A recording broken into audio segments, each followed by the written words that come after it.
सिद्धार्थ एक बार उनके गुरु के आश्रम पहुंचते हैं। गुरु सिद्धार्थ को देखते हैं और कुछ क्षण के लिए देखते ही रह जाते हैं।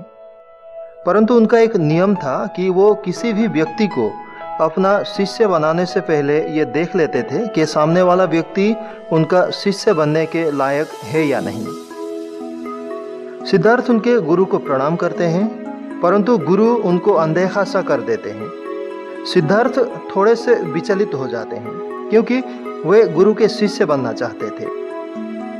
सिद्धार्थ गुरु से बात करने का प्रयास करते हैं, परंतु गुरु उन्हें अनदेखा सा कर देते हैं। सिद्धार्थ उस व्यक्ति से पूछते हैं जिस व्यक्ति के साथ वो गुरु के पास तक आए थे, क्या गुरुदेव मुझे अपना शिष्य नहीं बनाएंगे?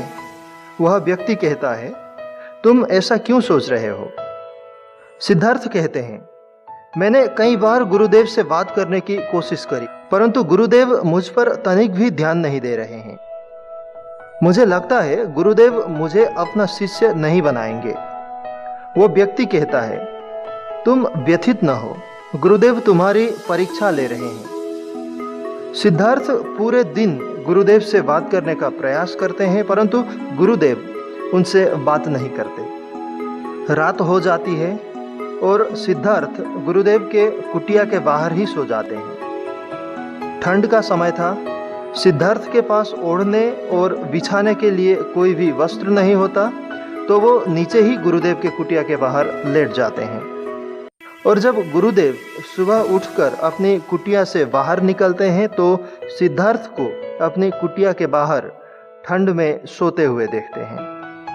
सिद्धार्थ को इस तरह ठंड में लेटा देख गुरुदेव चौंक जाते हैं और अपना एक वस्त्र सिद्धार्थ को उड़ा देते हैं। कुछ देर बाद सिद्धार्थ की आंख खुलती है और सिद्धार्थ देखते हैं कि उनके ऊपर एक कपड़ा उड़ा दिया गया है। सिद्धार्थ ने पहचान लिया कि वह वस्त्र गुरुदेव का है। सिद्धार्थ दौड़कर गुरु के पास गए और कहने लगे, गुरुदेव। और सिद्धार्थ ने वो कपड़ा फिर गुरु को उड़ा दिया।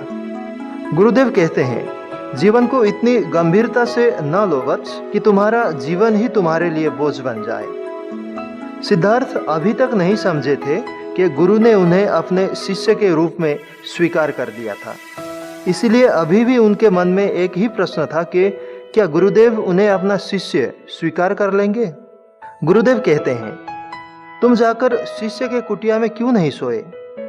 सिद्धार्थ कहते हैं, कैसे सोता गुरुदेव? अभी तक आपने मुझे अपना शिष्य स्वीकार भी नहीं किया।